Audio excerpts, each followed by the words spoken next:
8वां अध्याय अक्षर ब्रह्मयोग। 7वें अध्याय में 1 से 3 श्लोक तक भगवान ने अर्जुन को सत्य स्वरूप का तत्व सुनने के लिए सावधान कर उसे कहने की प्रतिज्ञा की। फिर उसे जानने वालों की प्रशंसा करके 27वें श्लोक तक उस तत्व को विभिन्न तरह से समझाकर उसे जानने के कारणों को भी अच्छी तरह से समझाया और आखिर में ब्रह्मा, अध्यात्म, कर्म, अधिभूत, अधिदैव और अधियज्ञ सहित भगवान के समग्र स्वरूप को जानने वाले भक्तों की महिमा का वर्णन करके वह अध्याय समाप्त किया। लेकिन ब्रह्मा, अध्यात्म, कर्म, अधिभूत, अधिदैव और अधियज्ञ इन 6 बातों का और मरण काल में भगवान को जानने की बात का रहस्य समझ में नहीं आया। इसलिए अर्जुन पूछते हैं, अर्जुन ने कहा है, हे पुरुषोत्तम, वह ब्रह्मा क्या है? अध्यात्म क्या है? कर्म क्या है? अधिभूत नाम से क्या कहा गया है और अधिदैव किसको कहते हैं? हे मधुसूदन, यहां अधियज्ञ कौन है और वह इस शरीर में कैसे हैं? तथा युक्त चित्त वाले पुरुषों द्वारा अंत समय में आप किस प्रकार जानने में आते हैं? श्रीमान भगवान ने कहा है, परम अक्षर ब्रह्मा है। अपना स्वरूप अर्थात जीवात्मा अध्यात्म नाम से कहा जाता है तथा भूतों के भाव को उत्पन्न करने वाला जो त्याग है वह कर्म नाम से कहा गया है। उत्पत्ति विनाश धर्म वाले सब पदार्थ अधिभूत हैं। हिरण्यमय पुरुष अधिदैव हैं। और हे देहधारियों में श्रेष्ठ अर्जुन, इस शरीर में मैं वासुदेव ही अंतर्यामी रूप से अधियज्ञ हूँ। जो पुरुष अंतकाल में भी मुझको ही स्मरण करता हुआ शरीर को त्याग कर जाता है वह मेरे साक्षात स्वरूप को प्राप्त होता है, इसमें कुछ भी संशय नहीं है। हे कुंती पुत्र अर्जुन, यह मनुष्य अंतकाल में जिस जिस भी भाव को स्मरण करता हुआ शरीर का त्याग करता है उसको ही प्राप्त होता है, क्योंकि वह सदा उसी भाव से भावित रहा है। इसलिए हे अर्जुन, तू सब समय में निरंतर मेरा स्मरण कर और युद्ध भी कर। इस प्रकार मुझ में अर्पण किए हुए मन बुद्धि से युक्त होकर तू निःसंदेह मुझको ही प्राप्त होगा। हे पार्थ, यह नियम है कि परमेश्वर के ध्यान के अभ्यास रूप योग से युक्त दूसरी ओर न जाने वाले चित्त से निरंतर चिंतन करता हुआ मनुष्य परम प्रकाश रूप दिव्य पुरुष को अर्थात परमेश्वर को ही प्राप्त होता है।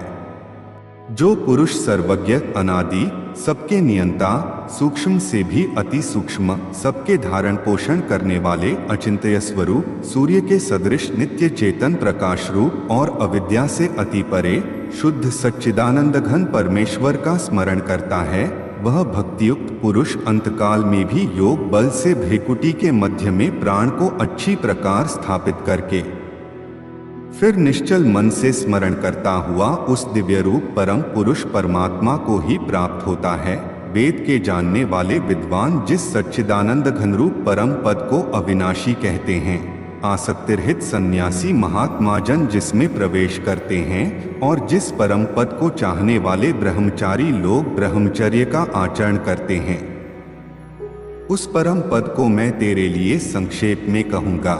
सब इंद्रियों के द्वारों को रोककर तथा मन को हृदय देश में स्थिर करके फिर उस जीते हुए मन के द्वारा प्राण को मस्तक में स्थापित करके परमात्मा संबंधी योग धारणा में स्थित होकर जो पुरुष ओम इस एक अक्षर रूप ब्रह्मा को उच्चारण करता हुआ और उसके अर्थ स्वरूप मुझ निर्गुण ब्रह्मा का चिंतन करता हुआ शरीर को त्याग कर जाता है, वह पुरुष परम गति को प्राप्त होता है। हे अर्जुन, जो पुरुष मुझ में अनन्य चित्त होकर सदा ही निरंतर मुझ पुरुषोत्तम को स्मरण करता है उस नित्य निरंतर मुझ में युक्त हुए योगी के लिए मैं सुलभ हूँ, अर्थात मैं उसे सहज ही प्राप्त हो जाता हूँ। परम सिद्धि को प्राप्त महात्मा जन मुझको प्राप्त होकर दुहकों के घर तथा क्षणभंगुर पुनर्जन्म को नहीं प्राप्त होते।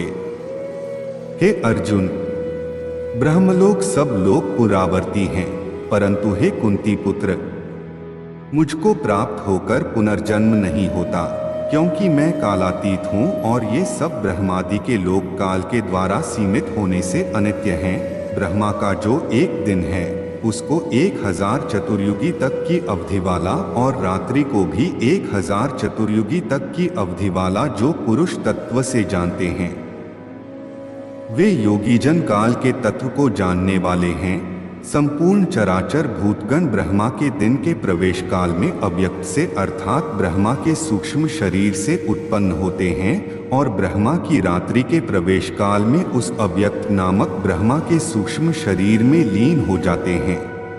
हे पार्थ, वही यह भूत समुदाय उत्पन्न होकर प्रकृति के वश में हुआ रात्रि के प्रवेश काल में लीन होता है और दिन के प्रवेश काल में फिर उत्पन्न होता है। उस अव्यक्त से भी अति परे दूसरा अर्थात विलक्षण जो सनातन अव्यक्त भाव है, वह परम दिव्य पुरुष सब भूतों के नष्ट होने पर भी नष्ट नहीं होता। जो अव्यक्त अक्षर इस नाम से कहा गया है, उसी अक्षर नामक अव्यक्त भाव को परम गति कहते हैं तथा जिस सनातन अव्यक्त भाव को प्राप्त होकर मनुष्य वापस नहीं आते, वह मेरा परम धाम है। हे पार्थ, जिस परमात्मा के अंतर्गत सर्वभूत हैं और जिस सच्चिदानंद घन परमात्मा से यह समस्त जगत परिपूर्ण है, वह सनातन अव्यक्त परम पुरुष तो अनन्य भक्ति से ही प्राप्त होने योग्य है। हे अर्जुन, जिस काल में शरीर त्याग कर गए हुए योगी जन तो वापस न लौटने वाली गति को और जिस काल में गए हुए वापस लौटने वाली गति को ही प्राप्त होते हैं, उस काल को अर्थात दोनों मार्गों को कहूँगा। जिस मार्ग में ज्योतिर्मय अग्नि अभिमानी देवता है, दिन का अभिमानी देवता है, शुक्ल पक्ष का अभिमानी देवता है और उत्तरायण के 6 महीनों का अभिमानी देवता है, उस मार्ग में मरकर गए हुए ब्रह्मवेत्ता योगी जन उपर्युक्त देवताओं द्वारा क्रम से ले जाए जाकर ब्रह्मा को प्राप्त होते हैं। जिस मार्ग में धूमाभिमानी देवता है, रात्रि अभिमानी देवता है तथा कृष्ण पक्ष का अभिमानी देवता है और दक्षिणायन के 6 महीनों का अभिमानी देवता है, उस मार्ग में मरकर गया हुआ सकाम कर्म करने वाला योगी उपर्युक्त देवताओं द्वारा क्रम से ले जाया हुआ चंद्रमा की ज्योति को प्राप्त होकर स्वर्ग में अपने शुभ कर्मों का फल भोग कर वापस आता है। क्योंकि जगत के ये 2 प्रकार के शुक्ल और कृष्ण अर्थात देवयान और पितृयान मार्ग सनातन माने गए हैं, इनमें एक के द्वारा गया हुआ जिससे वापस नहीं लौटना पड़ता, उस परम गति को प्राप्त होता है और दूसरे के द्वारा गया हुआ फिर वापस आता है अर्थात जन्म मृत्यु को प्राप्त होता है। हे पार्थ, इस प्रकार इन दोनों मार्गों को तत्व से जानकर कोई भी योगी मोहित नहीं होता। इस कारण है अर्जुन, तू सब काल में संबुद्धि रूप योग से युक्त हो अर्थात निरंतर मेरी प्राप्ति के लिए साधन करने वाला हो। योगी पुरुष इस रहस्य को तत्व से जानकर वेदों के पढ़ने में तथा यज्ञ तप और दानादि के करने में जो पुण्य फल कहा है, उन सबको निःसंदेह उल्लंघन कर जाता है और सनातन परम पद को प्राप्त होता है।